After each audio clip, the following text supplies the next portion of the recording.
The television is on, but you are not watching it. It is not there for the show. It is there so the room does not feel empty. Other people call this laziness, or noise addiction, or proof that you cannot sit still with your own thoughts. But that is not the real reason. The plain mechanism is simple. Silence can feel like absence, and a human voice in the room can make the body feel less alone. Maybe you turned it on the second you walked in. Maybe the remote was in your hand before your coat was off. The screen is glowing across the couch, blue light on the wall, voices talking to no one in particular, and absence can make a home feel less like a place you are resting and more like a place that forgot to include anyone else. So the television goes on first. You are in the kitchen, or folding laundry, or sitting with your phone while a show you have already seen keeps speaking from the other side of the room. Not because you need the plot, that is the hidden function of background television. It gives the room a social shape without asking anything from you. You do not have to answer it. You do not have to perform for it. You do not have to be interesting, available, cheerful, or emotionally ready.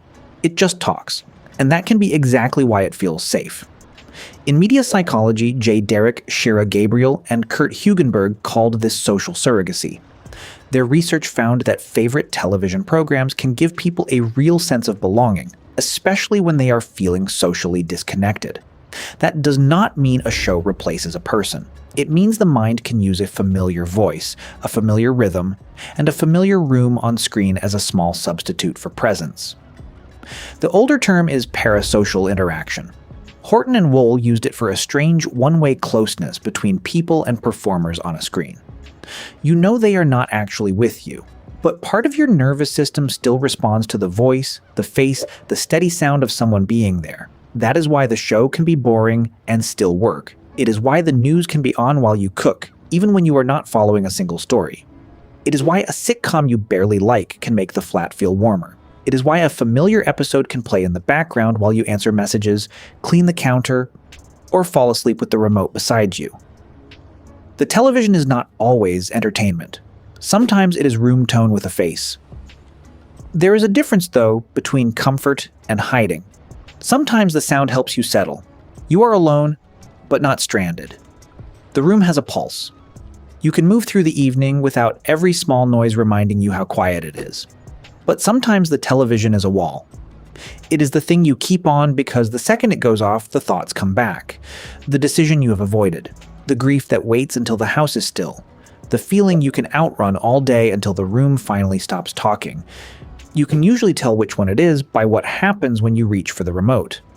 If turning it off makes the silence feel clean, it was probably just company. If turning it off makes your chest tighten, the noise may have been holding something down.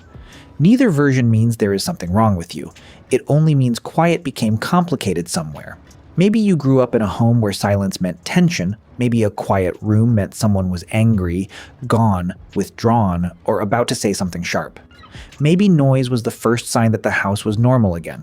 So now, as an adult, you create a softer version of that signal. A screen glows, a voice talks. The couch is not so empty. People who keep the television on for background noise are not always watching something. Sometimes they are making the room feel inhabited. Sometimes they are choosing company without demand. And sometimes that low sound in the corner is not a distraction from life. It is the small thing that makes the evening feel possible. If you saw yourself in this, stay with psychology every day.